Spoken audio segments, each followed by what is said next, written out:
amis téléspectateurs, merci de nous recevoir chez vous. Aujourd'hui, nous sommes venus vous présenter un homme. Un homme qui n'a pas de commencement, cet homme n'a pas de fin. Son nom, c'est Jésus-Christ. Cet homme nous a promis qu'il serait avec nous tous les jours jusqu'à la fin des temps. Et il a aussi promis que ses serviteurs, ses envoyés, ceux que lui va envoyer feront des grands miracles. Bien-aimés, le temps des miracles n'est pas encore fini. Aujourd'hui, nous venons avec un grand miracle de Jésus-Christ dans la vie d'un merveilleux frère. Mais avant de vous présenter le frère, je vais vous mettre dans le cadre dans lequel le miracle s'est fait. Il s'agit de Jérusalem Charismatic Church.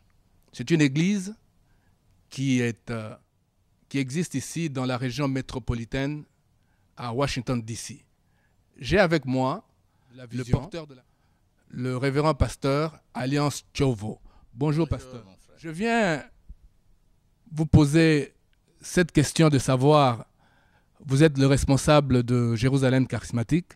Depuis combien de temps cette église existe et quelle est la vision de cette église? Ici à Washington, ça fait une dizaine d'années que l'église existe, mais l'église n'a pas commencé ici. Donc la vision de l'église n'a pas commencé ici, c'est depuis l'Afrique, précisément dans la République démocratique du Congo, où Dieu nous avait visités pour nous parler de cette œuvre. C'est-à-dire qu'on avait commencé le travail comme étant des gens de groupes de prière. Et une fois on était en prière, que Dieu nous a donné une révélation sur Jérusalem. Et c'était la mission qui commençait là. Et Jérusalem, c'est comme une ville de paix, une cité de paix. Alors le Seigneur nous avait bien expliqué la mission qu'il m'avait confiée, que c'est d'apporter la paix. Et le premier signe pour que quelqu'un puisse avoir la paix, il doit recevoir Christ. Alors quand quelqu'un reçoit Christ pour le salut, le premier signe que quelqu'un est sauvé, c'est la paix. Alors nous avons marché avec cette mission dans les hôpitaux, beaucoup d'endroits en prêchant l'évangile. On a été dans la forêt équatoriale, on a fait ce travail. Et Dieu, dans son amour, il a voulu que la mission puisse arriver ici à Washington, D.C., précisément parce que c'était une vision qu'il avait donnée, que la mission commençait ici, à Washington. Et nous avons commencé il y a une dizaine d'années. Donc, je répète, notre vision, c'est la paix. Donc, nous avons la bonne nouvelle, nous prêchons la bonne nouvelle du salut. Donc, de paix pour le salut en Jésus-Christ. Donc, quand quelqu'un a reçu Christ, donc, il doit avoir la paix. S'il était malade, il est guéri, il y a la paix. Alors, si nous voulons, pourquoi nous appelons charismatique? Parce que nous sommes ceux-là qui croyons aux dons, à la manifestation des dons du Saint-Esprit. C'est bien dit, parce que nous sommes dans Jérusalem charismatique et nous voyons que le Seigneur a donné de charisme, des dons à ses serviteurs. Et c'est pour cela que je voudrais un peu approfondir là-dessus. Parce qu'il s'agit d'un grand témoignage, il s'agit d'un grand miracle. Vous recevez beaucoup de serviteurs de Dieu dans cette église Jérusalem charismatique. Avant d'arriver à ce niveau, je voudrais savoir quel était le programme dans lequel le miracle dont question s'est produit. Nous avions un programme à la fin de l'année. Ce n'est pas toujours le même programme parce que nous nous laissons guidé par le Saint-Esprit. J'étais en Afrique, au mois d'octobre, j'étais en mission, précisément au Congo et en Afrique du Sud. Le Seigneur m'avait parlé qu'à la fin de cette année, je devrais faire avec l'Église 21 jours de prière. Alors quand je suis arrivé, j'ai dit à l'Église que nous aurons 21 jours de prière selon ce que le Seigneur m'avait communiqué. Nous avions pris des dispositions pour terminer l'année dans la prière. C'est ce que le programme qu'on a fait. Chaque fin de l'année, on ne fait pas le même programme, mais nous laissons le Seigneur nous guider. C'est comme ça que l'année passée, précisément au mois de décembre, nous avions eu 21 jours de prière, donc du 1er au 21 décembre. Au cours de ce programme, nous avons constaté que vous aviez invité beaucoup de serviteurs de Dieu, mais Je voudrais un peu revenir sur un des serviteurs. Il s'agit du prophète Jean Blaise. Depuis quand vous le connaissez et l'attachement que vous avez envers lui vient de quoi? Je peux dire que ça fait une année que je suis en contact avec le prophète Jean Blaise. Je vais dire précisément une année. C'est une connexion, je peux dire que c'est une connexion de Dieu, parce que ce n'est pas quelque chose planifié par un homme pour que nous puissions nous rencontrer. Il était en mission, il devait aller au Canada. Il m'a été recommandé par les bien-aimés serviteurs de Dieu qui sont au Canada, le pasteur Léon et le pasteur Thierry. Alors, je l'ai reçu parce que, vous voyez, quand nous recevons les hommes de Dieu, c'est selon aussi ceux qui nous recommandent leur témoignage. Comme nous sommes au temps de la fin, on évite toujours de recevoir quelqu'un sans savoir s'il est homme de Dieu, s'il est qui. Mais quand ils m'ont parlé de lui, ils ont parlé vraiment, tous les deux m'ont dit que c'est un homme de prière. Et c'est un homme qui craint Dieu. Et les connaissant bien, j'ai dit, bon, je dois le recevoir. Et je l'ai reçu. Vous voyez, la connexion, Dieu nous met dans une connexion. Quand vous faites le bien, vous serez aussi connecté par le bien. Quand vous faites le mal, vous aurez aussi de mauvaises connexions.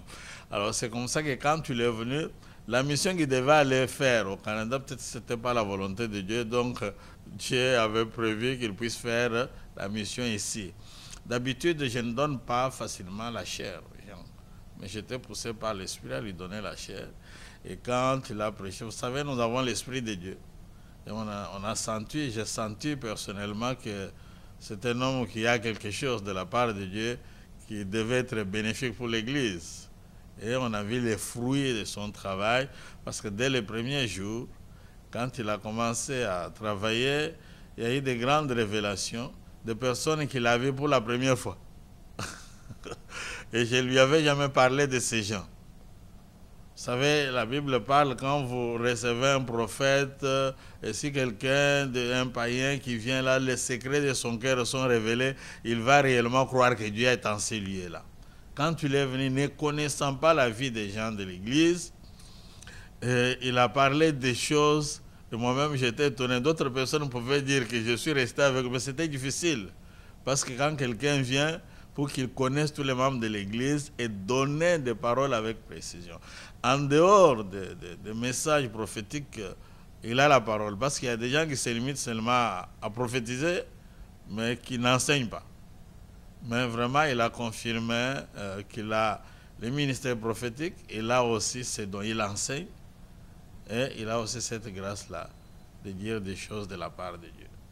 C'est ce qui a fait que depuis ce temps-là, on est resté connecté. Je peux tout simplement dire que c'est vraiment une bénédiction. Il a la grâce de Dieu, parce que quand quelqu'un a le temps de prier, de rester connecté à Dieu, d'être inspiré par Dieu, il a toujours quelque chose à communiquer.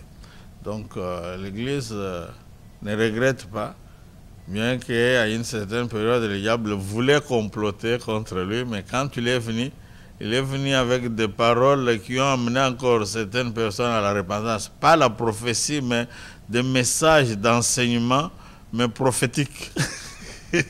Parce que quand quelqu'un donne le message, il donne.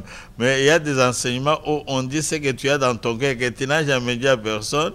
Alors tu te sens découvert, tu dis non, je dois me repentir.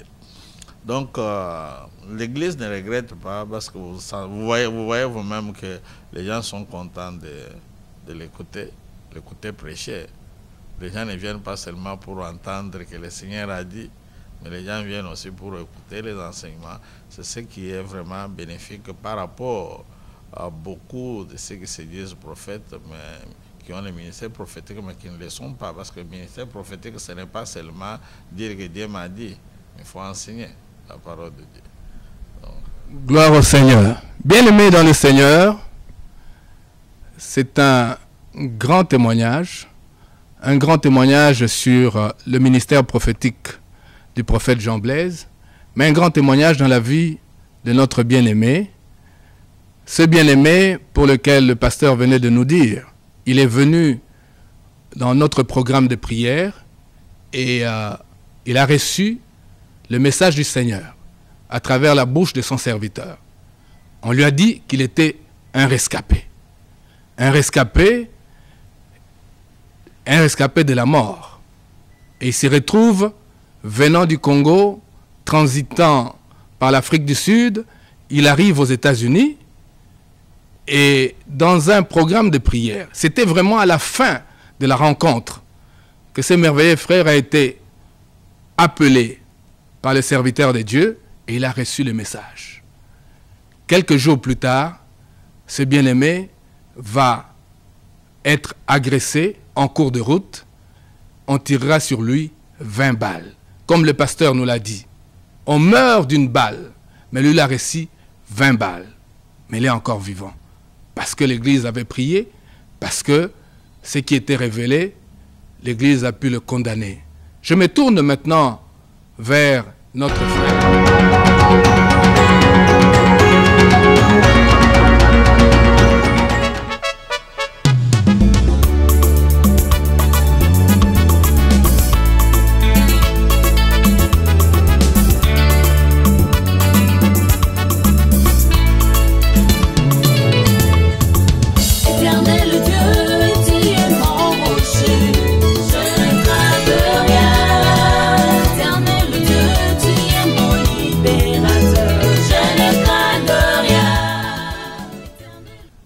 Bonjour frère Ben. Bonjour. Je voudrais que vous vous présentiez au peuple de Dieu. Quels sont vos noms et de quel pays êtes-vous? Quel est votre parcours depuis le pays jusqu'ici aux États-Unis? Oui, je réponds au nom de frère Ben Béa. Je suis congolais. Je suis arrivé ici aux États-Unis via l'Afrique du Sud. C'est en Afrique du Sud où j'étais. J'ai fait 7 ans en Afrique du Sud. Ici aux États-Unis, je suis encore nouveau parce que je n'ai que 6 mois. Bien. Je vous ai vu personnellement pour la toute première fois lors de notre programme à l'église et vous étiez bien portant. Vous marchiez correctement, normalement, mais aujourd'hui, je vous vois avec des béquilles. Que s'est-il passé? Oui, vous me voyez avec le béquille parce que j'ai été victime ici aux États-Unis. Quand j'étais venu de l'Afrique du Sud, je marchais. Je suis arrivé ici aux États-Unis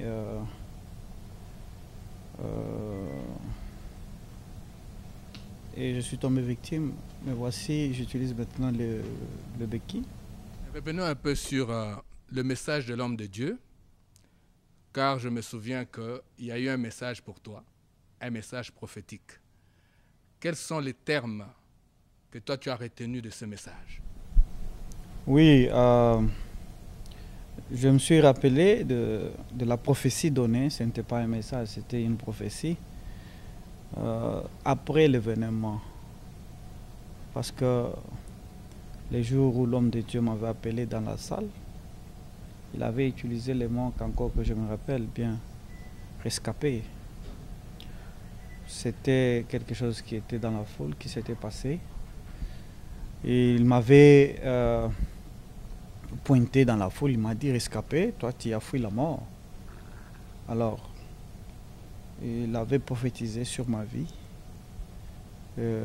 À la fin, l'Église tout entière et lui-même avait prié pour épargner la mort qui devait m'atteindre. Ainsi, l'Église, après avoir prié, l'incident est arrivé. Avant qu'on en arrive à l'incident, j'ai une petite question. Vous avez reçu le message de Dieu au travers la bouche de son serviteur. Lorsque cette prière-là a été faite, lorsque lui a prié pour vous, en partant, est-ce que vous vous attendiez à quelque chose, à un accident, à une mort quelconque, d'une manière ou d'une autre? Étiez-vous en train d'attendre quelque chose dans les jours qui suivaient cette prière? Non, pour moi, je croyais que ce qui est révélé est condamné. La mort qui devait venir, Je ne sais pas de quelle façon la mort devait venir. Et j'ai cru à la prière, parce que l'église tout entière s'était mise debout pour prier pour moi. Alors, de mon côté, je savais que il n'y a pas quelque chose qui devait m'arriver. Au Seigneur. Et alors, peuple de Dieu, je voudrais que vous écoutiez maintenant ce qui s'est passé dans la vie de notre bien-aimé. Il y a eu le message prophétique de l'homme de Dieu. Il y a eu la prière des saints. Et le frère est parti, sachant que la mort était détruite dans sa vie. Mais quelques jours plus tard, cette mort-là s'est présentée à sa porte. Cette mort s'est présentée à sa porte. Le frère va nous entretenir ce qui s'est passé réellement dans sa vie ce matin-là. C'était un matin, à l'aube, il devait aller au travail. Je vais lui laisser le soin de nous conter sa mésaventure, sa tragédie. Frère Ben, essayez de nous donner un peu dans les plus amples détails le temps, la tragédie telle que c'est produite. Oui, l'homme de Dieu avait prophétisé, c'était au dernier jour. Alors, il y a eu un certain samedi, je devais aller au travail. Alors, je me suis réveillé à 5h30. En étant habillé dans les tenues du travail, je me suis croisé en cours de route avec deux personnes, des garçons noirs américains, qui m'ont fait arrêter en cours de route pour me dire que non, tu es bien habillé, est-ce que tu peux nous donner de l'argent? Alors, ils ont essayé de s'approcher tout près de moi pour créer un débat. Tu peux nous donner l'argent? Alors, moi, je les ai dit que je n'avais pas l'argent. Alors, à travers les gestes et les mouvements, j'ai compris que ces gens sont des bandits. Alors, j'ai pris la fuite. En fuyant, le monsieur qui était resté avait pris l'arme, il avait chargé l'arme. Et j'ai reçu le 2 balles par derrière, au niveau du fesse. Et que j'ai senti en courant qu'il y avait quelque chose qui s'était passé. J'ai senti les déséquilibres. Alors je suis tombé. En tombant, ils sont venus, la première chose était qu'ils devaient me fouiller. Ils ont pris le wallet que j'avais avec un peu d'argent qui était à l'intérieur. Ils ont pris mes souliers et les habits, la jaquette, ce que je portais. Alors, maintenant, ils ne sont pas partis. J'étais là par terre. Ils ont cru peut-être que j'avais l'argent. Parce que pour la première fois, en me demandant l'argent, j'avais dit que je n'avais pas l'argent. Alors, ils ont insisté, where is money? Je les ai dit que je n'ai pas l'argent. Give us money, je n'ai pas l'argent. Alors, comme j'avais porté un pantalon, parce que nous sommes pendant une période de froid, alors pour eux, ils croyaient que peut-être je pouvais avoir l'argent dans une culotte. Alors, ils ont commencé à tirer sur moi. En tirant des balles sur moi, alors j'ai senti que c'était vraiment sérieux. Je les ai dit, je n'ai pas l'argent. Je suis parvenu même à enlever le pantalon qui était sur moi pour leur montrer que je n'ai pas l'argent. Alors le monsieur, pour lui, il croyait que si j'avais toujours l'argent, il a commencé à tirer. J'ai vu comment il avait mis le chargeur sur moi et il commençait à tirer. C'est par là que j'ai essayé un peu de fuir en dessous. Il y avait le véhicule qui était là-bas pour protéger la poitrine. Alors, ce qui était resté ici, comme à partir des jambes et l'estomac, c'est par là que le monsieur a tiré. Il a tiré beaucoup de balles sur moi. Je crois que j'aurai l'occasion de vous montrer quelques balles dans des endroits qui sont visibles. Et les autres, je crois que c'est dans des endroits privés que je ne peux pas montrer en public. Bien-aimés dans le Seigneur, on meurt d'une seule balle. Mais notre frère a reçu 20 coups de feu, 20 balles dans son corps. Avant de vous montrer les images témoignant de l'impact de ces balles dans son corps, en suivant ce qu'il nous vient de nous dire, on lui avait tiré d'abord 2 balles qui l'ont déséquilibré. Il est tombé. Et on est venu prendre tout ce qu'il avait. Et on a continué à tirer sur lui.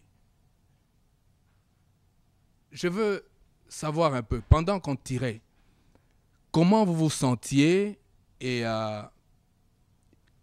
aviez-vous beaucoup d'hémorragie? Perdiez-vous beaucoup de sang pendant que vous étiez par terre? Oui, c'est ma toute première fois de recevoir le coup de balle dans ma vie. Et les gens, quand ils tiraient, je sentais vraiment que c'était fini pour moi. Parce que d'un coup, je me suis retrouvé, j'étais assis dans mon propre sang. Et que j'ai eu même l'envie de boire de l'eau. C'était comme si mon cœur devait s'arrêter. Je manquais même le courage d'appeler la police. Donc, il y avait une hémorragie intense parce que les endroits où ils m'avaient tiré, le sang pouvait couler à flot. Alors, le fait que la même personne puisse voir ces sangs, et il y a eu même un endroit où ils avaient tiré au niveau du cou, croyant que j'étais achevé. C'est par là qu'ils ont fui. Donc, pour eux, ils croyaient que je ne devrais pas encore vivre. À ce moment-là, sachant que l'Église a prié, sachant que Dieu a parlé, aviez-vous un peu de doute, vous disant c'est fini, c'est la dernière heure pour moi? Non, personnellement, quand je suis arrivé au bout, vous voyez, avant qu'une personne puisse vraiment sentir qu'il n'a pas encore de force, j'ai senti que je n'avais plus encore de force. Et qu'il n'y avait plus encore l'intervention de la police. Il n'y avait personne qui était encore de route. Je me suis dit à moi-même, je dis que je ne mourrai pas au nom de Jésus. J'avais cité Jésus moi-même, j'avais confessé ça. Je ne mourrai pas au nom de Jésus. Malgré tout ce qui s'est passé, malgré le temps que les policiers sont venus pour me prendre, m'amener à l'hôpital, je ne savais pas. Mais je suis surpris que, parce que l'incident s'était passé le samedi à 6h, le dimanche à 17h, je sentais seulement des douleurs sur moi. Et quand je me regardais, je me retrouvais déjà à l'hôpital. Je vais sur cette séquence. Vous nous avez dit en privé là que vous avez reçu 20 balles. Et que la balle qu'on vous a tirée au niveau du cou, c'était pour vous achever.